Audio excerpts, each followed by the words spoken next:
బెండ పంట వేసుకునేందుకు అన్ని కాలాలు అనుకూలం. తక్కువ నీటితో ఆరుతడిగా పండించుకునే పంటల్లో ఇదొకటి. ప్రస్తుతం అనేక ప్రాంతాల్లో రైతులు బెండను విత్తారు. 190% మంది రైతులు హైబ్రిడ్ బెండ రకాలపై ఆధారపడుతున్నారు. కాబట్టి పోషక యాజమాన్యంలో ప్రత్యేక జాగ్రత్తలు తీసుకోవాలి. బెండలో అధిక దిగుబడులు సాధించడం కోసం చేపట్టాల్సిన ఎరువుల యాజమాన్యం గురించి శాస్త్రవేత్త డాక్టర్ కృష్ణవేణి ద్వారా ఇప్పుడు తెలుసుకుందాం.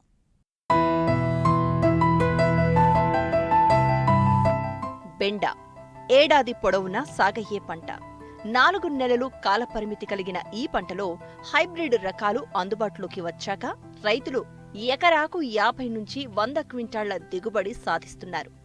ఏడాదిలో ఎక్కువ రోజుల పాటు మార్కెట్ ధర నిలకడగా కొనసాగటం వల్ల రైతులు మంచి ఫలితాలు సాధిస్తున్నారు.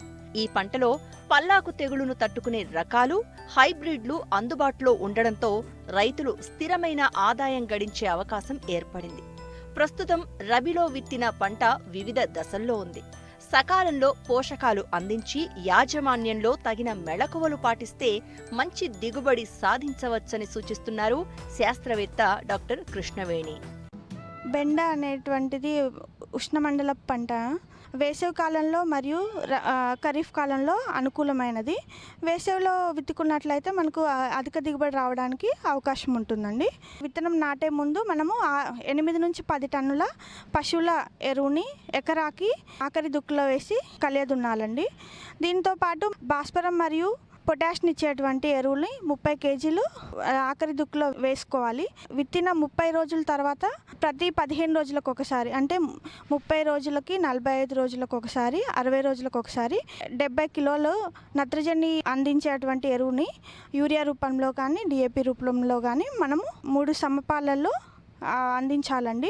పాకెటింగ్ మెథడ్ వేసుకొని తర్వాత మనం నీరు అందించినట్లయితే ఎరువుల యొక్క వినియోగ సామర్థ్యం అనేది పెరుగుతుందండి. మనం డ్రిప్ ద్వారా నీళ్లు అందించినప్పుడు దీంతో పాటు మనము ఎరువులను కూడా అందించవచ్చు. ఫెర్టిగేషన్ విధానంలో నీటిలో కరిగేటువంటి ఎరువులను మాత్రమే మనం ఉపయోగిస్తాము. నత్రజని ఇచ్చేదైతే యూరియా, లేదంటే మనం పొటాష్ని ఇచ్చే ఎరువైనటువంటి తెల్ల భాస్వరంని ఉపయోగించుకోవచ్చు. అయితే ఇది డ్రిప్లో ఇచ్చినప్పుడు ఏంటంటే మనము ఎరువు వినియోగ సామర్థ్యం పెరగడంతో పాటు కూలీల ఖర్చు అనేది తగ్గించుకోవచ్చు. పూత నుంచి కాయలు వచ్చే టైంలో మాత్రం మనం ప్రతి 2 రోజులకు ఒకసారి 1 కేజీ ఈ కాంప్లెక్స్ 9919 కానీ 13-045 కానీ మనం ఫెర్టిగేషన్ విధానంలో ఇచ్చుకున్నట్లయితే అధిక దిగుబడిని పొందవచ్చండి. ఎకరాకి సగటున 6 నుంచి 8 టన్నులు మనం దిగుబడి సాధిస్తున్నామండి. డ్రిప్ విధానంలో కానీ మల్చి షీట్ వేసుకొని కలిపి యాజమాన్యం చేపట్టినట్లయితే మనం కూడా దాదాపు 12 టన్నుల వరకు కూడా మనము ఎకరాకి ఈ బెండ దిగుబడి అనేది పొందవచ్చండి. హైబ్రిడ్ రకాలలో మనము ఆల్రెడీ అధిక దిగుబడి అనేది సాధించాలంటే మనం ఎరువుల యాజమాన్యంలో మనం సాధారణమైనటువంటి రకాలకు ఇచ్చేటువంటి ఎరువుల్లో ఒక 25% నుంచి 50% వరకు హైబ్రిడ్ రకాలకి ఇచ్చుకున్నట్లయితే మనకు అధిక దిగుబడి సాధించడానికి అవకాశం ఉంటుంది. బెండలో ప్రధానంగా రసం పీల్చు పురుగుల నివారణ పట్ల రైతులు తగిన ముందస్తు జాగ్రత్తలు తీసుకుంటే వైరస్ తెగులు వ్యాప్తి ఉండదు. ప్రతి వారం 10 రోజులకు ఒక నీటి తడి అందిస్తే నాటిన 45వ రోజు నుంచి బెండ దిగుబడి ప్రారంభమవుతుంది. సకాలంలో పోషకాలు అందించినప్పుడు పైరు ఆరోగ్యంగా అధిక వ్యాధి నిరోధక శక్తితో పెరిగి దిగుబడినిచ్చే కాలం పెరుగుతుంది. ప్రస్తుతం మార్కెట్లో కిలో బెండకు 20 రూపాయల ధర రైతుకు లభిస్తోంది. మార్కెట్కు అనుగుణంగా ప్రణాళికలను రూపొందించుకుని శాస్త్రవేత్తల సలహాలు, సూచనలు పాటిస్తే బెండ సాగులో అధిక దిగుబడులను పొందవచ్చు. పంటల సాగులో అధికోత్పత్తిని సాధించడమే రైతు యొక్క చిట్ట చివరి లక్ష్యం. కానీ వ్యవసాయం వ్యాపారంగా మారిన నేపథ్యంలో నిరంతరం అధిక ఆదాయం వచ్చే దిశగా రైతుల ఆలోచనలు మారుతున్నాయి. అయితే ఈ విధానంలో రైతుల పర్యవేక్షణ తప్పనిసరిగా ఉండాలి. అప్పుడే మంచి లాభాలను గడించవచ్చు. ఈ కోవలోనే ప్రకాశం జిల్లాకు చెందిన ఓ రైతు ఎకరంలో మిశ్రమ పంటలు సాగు చేస్తూ ఏడాది పొడవునా దిగుబడులను తీస్తున్నారు. తక్కువ పెట్టుబడితోనే అధిక లాభాలు ఆర్జిస్తున్నారు.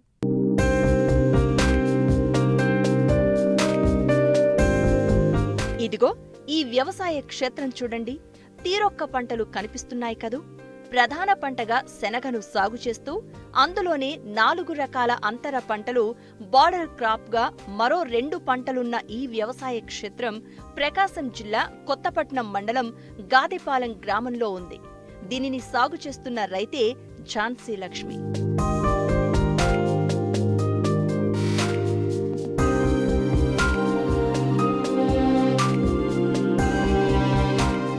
రైతు ఝాన్సీ లక్ష్మి తనకున్న ఎకరం పొలంలో రబీలో ప్రధాన పంటగా శనగను సాగు చేశారు. అయితే వాతావరణ మార్పుల కారణంగా చీడపీడలు వ్యాపించి పంట నష్టపోయే ప్రమాదం ఉంది కాబట్టి అంతర పంటలను సాగు చేస్తే ఒక పంట నష్టపోయినా మరో పంటతో ఆ నష్టాన్ని పూడ్చుకోవచ్చని ఆలోచించి అంతర పంటలను సాగు చేయాలి అనుకున్నారు. ఇందుకోసం తక్కువ సమయంలోనే చేతికొచ్చే ధనియాలు, పొద్దుతిరుగుడు, వరిగి, గోరుచిక్కుడు పంటలను అంతర పంటలుగా సాగు చేశారు. వీటికి చీడపీడలు ఆశించకుండా ఉండేందుకు రక్షక పంటలుగా జొన్న, మొక్కజొన్న, సజ్జ లాంటి పంటలను బార్డర్ క్రాప్గా సాగు చేశారు. వీటితో పాటు జిగురు అట్టలు, లింగాకర్షక బుట్టలను పొలంలో అమర్చి చీడపీడల నుంచి పంటను కాపాడుతున్నారు. పూర్తిగా ప్రకృతి విధానంలో సాగు చేస్తూ అతి తక్కువ ఖర్చుతో ఎకరంపై ₹1,00,000 నికర ఆదాయం పొందుతూ చుట్టుపక్కల ప్రాంతాల రైతులకు ఆదర్శంగా నిలుస్తున్నారు. నేను ముఖ్యంగా ఇప్పుడు శనగ వేసుకున్నానండి. శనగలో 5 రకాల అంతర పంటలు వేసాను. దాంట్లో మెయిన్గా శనగ వేసాను. దాంట్లో ధనియం వేసుకున్నాను. తర్వాత సన్ఫ్లవరు, వరిగా, గోరుచిక్కుడు అలాగా 5 రకాల పంటలు వేసుకున్నాను. చుట్టూ బార్డర్గా జొన్న, మొక్కజొన్న అట్లా వేసుకున్నానండి. జొన్న, మొక్కజొన్న అనేది రక్షక పంట అండి. అంటే ఏదన్నా బయట నుంచి మనకు పురుగులు అలా మన పొలంలోకి అట్రాక్ట్ అవ్వకుండా అది ఒక రక్షక పంటలా మనకు ఉపయోగపడిద్ది. అలాగే అంతర పంటలుగా నేను మొక్కజొన్న అలాగే వేసుకున్నాను. ఎందుకంటే శత్రు పురుగులని అట్రాక్ట్ చేసిద్ది అనమాట. అలాగే నేను లింగాకర్షక బుట్టలు, ఎల్లో ప్లేట్స్ అలా కూడా పెట్టానండి. ఎందుకంటే ఇప్పుడు మనకి పురుగు అనేది వృద్ధి తెలుసుకోవడానికి లింగాకర్షక బుట్టలు వాడతాం. మాకు ఒకే పంట కాకుండా ఇప్పుడు ధనియాలు ఉందనుకో, ధనియాల నుంచి వెలువడే ఘాటైన వాసన వల్ల కొన్ని కీటకాలు అనేవి ధనియాలని ఆకర్షిస్తాయి. అందువల్ల ఈ శనగ పంటని ఏం చేయమన్నమాట. మార్కెట్ రేట్ని బట్టి, అంటే కొత్తిమీరకు రేట్ ఉంటే కొత్తిమీరకు యూజ్ చేసుకుంటాం, లేదనుకో ధనియాలకు యూజ్ చేసుకుంటాం. ముందుగా మేము తొలకరి వర్షాల కంటే ముందుగా 30 రకాలతో PMDS వేసుకోవడం జరిగింది. దాన్ని పశువుల మేతకు ఉపయోగించుకొని తర్వాత నేను 400 కేజీల ఘనజీవామృతం వేసుకొని తర్వాత నేను శనగ పంట వేసుకోవడం జరిగింది. అంటే నేను 15 రోజులకు ఒకసారి జీవామృతం స్ప్రే చేస్తాను. తర్వాత పూత దశలో పుల్లటి మజ్జిగ స్ప్రే చేశాను. అది పురుగు వృద్ధిని బట్టి దశపర్ణి కషాయం, తర్వాత కాయ దశల అగ్నాస్త్రం, మన పురుగులు ఉద్ధృతిని బట్టే కషాయాలు స్ప్రే చేయడం జరిగింది. తర్వాత గ్రోత్ ప్రమోటర్స్గా నేను egg amino acid, fish amino acid అలాగా గ్రోత్ ప్రమోటర్గా తీసుకోవడం జరిగింది. శనగలో వచ్చేసి పూత దశలో పూత మంచుకి రాలిపోయిద్దండి. అలాగా రాలకుండా ఉండడానికి నేను పుల్లటి మజ్జిగ స్ప్రే చేశాను. తర్వాత ఇప్పుడు కాయ దశలో ఉంది కాబట్టి అది మళ్ళీ అటాక్ చేసింది. కాయ దశలో ఇప్పుడు దశపర్ణి కషాయం అలా స్ప్రే చేసిన వల్ల పురుగు అనేది లేదండి, కంట్రోల్ అయింది. 9 క్వింటాల దాకా శనగలు. తర్వాత ధనియాలు ఒక 3 క్వింటాల దాకా ధనియాలు అవుతాయి. తర్వాత సన్ఫ్లవర్లో 2 క్వింటాల దాకా సన్ఫ్లవర్లు అవుతాయి. వరికి కూడా వేసాను. వరిగా అవి ఒక 50 కేజీలు అలా అవుతాయి. జొన్నలు మళ్ళీ ఇప్పుడు పౌడర్ అదే పశువుల మేతకు ఉపయోగించి నాకు అంకులు కోసుకుంటాను కాబట్టి అవి ఒక 50 కేజీలు అవుతాయి. సుమారు ఒక ₹1,00,000 దాకా వచ్చిద్ది అన్న. నేను ఇప్పుడు PMDS అని 30 రకాలతో వేసుకున్నాను. తర్వాత మళ్ళీ శనగ వేసుకున్నాను. నెక్స్ట్ కూడా PMDS వేసుకుంటాను. అంటే నా పొలం అనేది ఖాళీగా ఉంచుకోకుండా నేను 365 రోజులు పంటలు వేసుకుంటాను. ప్రభుత్వం నుంచి అయితే మా సబ్సిడీ అయితే ఏం రాదన్న. మేము అన్నీ సొంతంగా కషాయాలు కానీ అన్నీ సొంతంగా ప్రిపేర్ చేసుకుంటాం. కాకపోతే టీటీడీ దేవస్థానానికి ఇస్తున్నాం కాబట్టి ఎక్స్ట్రా అదనంగా మాకు వాళ్ళు మార్కెట్ వాళ్ళు ప్రభుత్వంతో అనుసంధానం అయ్యి మా ప్రోడక్ట్స్ వాళ్ళు తీసుకుంటున్నారు కాబట్టి దానివల్ల మాకు మార్కెట్ రేట్ కన్నా ఒక 15% అదనంగా వస్తుంది. శనగ ఒక్కటే వేస్తే ఆదాయం రాదు కదా, ఒక్క పంటతోనే ఉంటుంది. అలాగా మిగతా అన్ని పంటలు మనకు భూమిలో పోషక విలువలు పెరుగుతాయి. దాంతో పాటు మనకి ఆదాయ మార్గాలు కూడా ఉన్నాయి. అంతర పంటలతో భూములకు, రైతులకు ఎంతో మేలు జరుగుతుంది. 2 పంటల ఆదాయం వల్ల రైతులకు ఆర్థిక భరోసా పెరుగుతుంది. అంతేకాదు తెగుళ్ల వ్యాప్తి తక్కువగా ఉంటుంది. దీనికి తోడు పంట మార్పిడి వల్ల భూమికి ఎటువంటి నష్టం వాటిల్లకుండా ఈ పంటల నుంచి వచ్చే పచ్చి రొట్టతో భూసారం పెరుగుతుంది. ఈ పొలంలో ఝాన్సీ గారు వేశారు అనమాట. ఈవెన్ మెంటర్ దీంట్లో రైతు సాధికార సమస్యలు వీటి కూడా చేస్తున్నారు. ఇదేంటంటే బెంగాల్ గ్రామ్ వేశారు. బెంగాల్ గ్రామ్తో పాటు ఒక different types of multiple crops ఉండాలని చెప్పేసి సన్ఫ్లవర్, జోఆర్, బాజ్రా కూడా వేసి ఉన్నాయి. దీంట్లో దీని మార్కెటింగ్ ఏంటంటే టీటీడీ తిరుమల తిరుపతి దేవస్థానం వాళ్ళకి పంపించాలి అనే ఉద్దేశంతో వీళ్ళు ఎటువంటి కెమికల్స్ వేయకుండా ఈ మల్టిపుల్ క్రాపింగ్ అనే టైప్ ఆఫ్ మోడల్ని తీసుకున్నారనమాట. దీనివల్ల ఏంటంటే దీని మీద ఏదైతే బెంగాల్ గ్రామ్ మీద కంటే దీని మీదకి శనగ పంట మీదకి వచ్చిన చీడ కానీ పురుగు కానివ్వండి ఏదైనా సరే దాన్ని అట్రాక్ట్ చేసి దాన్ని డైవర్ట్ చేయడం చేస్తున్నారు మల్టిపుల్ క్రాప్స్ వేసి. దానివల్ల ఆ మల్టిపుల్ క్రాప్స్ వేయడం వల్ల వీళ్ళకి మళ్ళా దానివల్ల ఆదాయం కూడా వస్తుంది ప్లస్ మళ్ళీ ప్రధాన పంట మీదకి వచ్చిన ఇవన్నీ చీడపిల్లలు ఇటువైపు జరగడం జరుగుతుంది. ఇది టీటీడీ వాళ్ళకి బెంగాల్ గ్రామ్ మొత్తం అంతా కూడా టీటీడీ షాప్కి పంపించడం జరుగుతుంది అనమాట. అది వీళ్ళు చేసుకుంటున్న ప్రస్తుతానికి ఉన్న మార్కెటింగ్.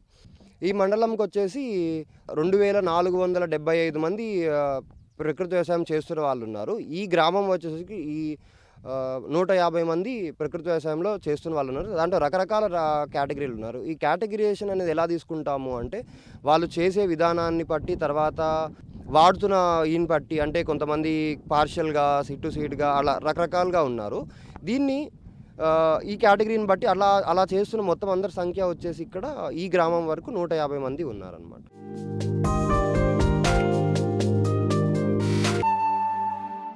ప్రకృతి వ్యవసాయంలో పెట్టుబడి తక్కువ, కలిగే లాభాలు ఎక్కువ. రసాయనాలతో నిస్సారంగా మారిన నేలకు కూడా సహజ సాగు పద్ధతుల ద్వారా పునరుజ్జీవం కల్పించవచ్చు. ప్రకాశం జిల్లాకు చెందిన ఓ రైతు ఇదే విషయాన్ని ఆచరణలో చేసి చూపారు. ప్రకృతి విధానంలో వేరుశెనగ సాగు చేస్తున్న ఆయన జీవం కోల్పోయిన మట్టిలో గో ఆధారిత సేద్యం ద్వారా తిరిగి బంగారు పంటలు పండించగలుగుతున్నారు.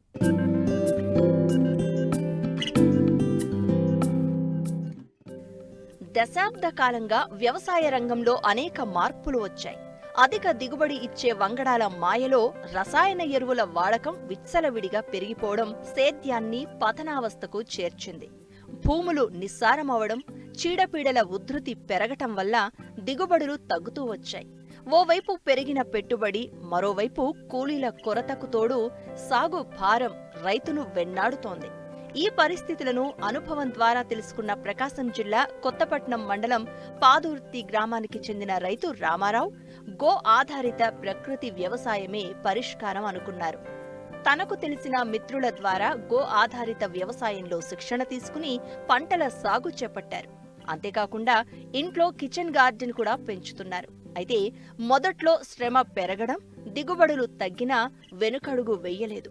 పట్టు వదలని విక్రమార్కుడిలా సాగు చేపట్టడంతో ఏ ఏటికాయేడు పెట్టుబడులు తగ్గుతూ దిగుబడులు పెరుగుతూ వచ్చాయి.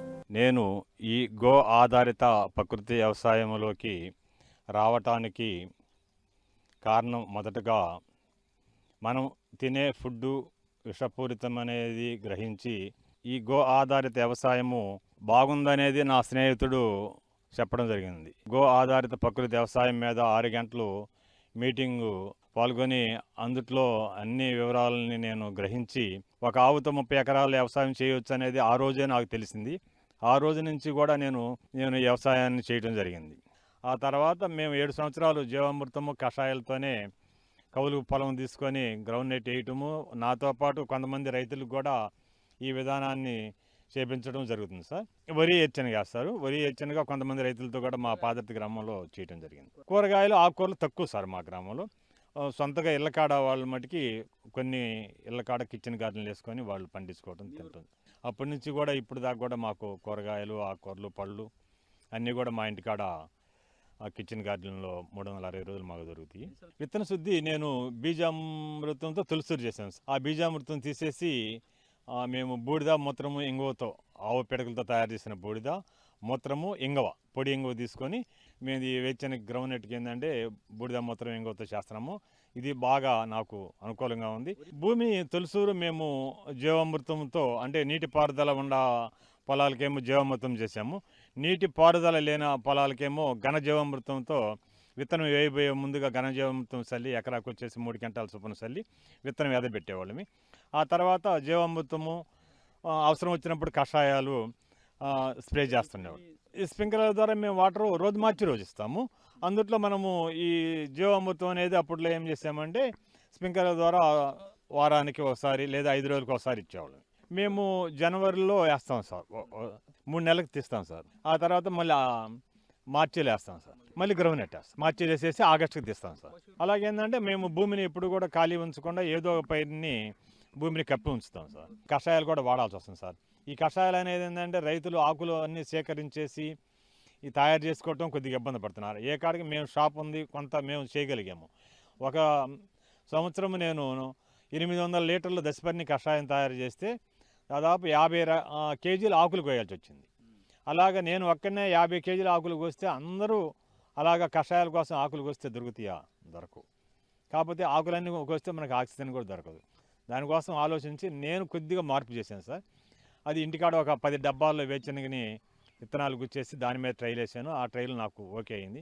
ఆకు మచ్చకి ఈ పండు ఆకు ఏంటంటే మేము పొల్లట మజ్జిగ చెదిలాడ గోశాల నుంచి ఆవు మజ్జిగని తీసుకొచ్చేసి ఎకరాకి 10 లీటర్ల నుంచి 15 లీటర్ల దాకా స్ప్రే చేస్తాం సార్. ఆ తర్వాత ఏంటంటే పైరు ఇలాగా బాగా మృదువుగా గట్టిగా ఉండదు సార్. ఆ కెమికల్దేమో లేతగా ఉండుద్ది ఆకు, మాదేమో గట్టిగా ఉండుద్ది.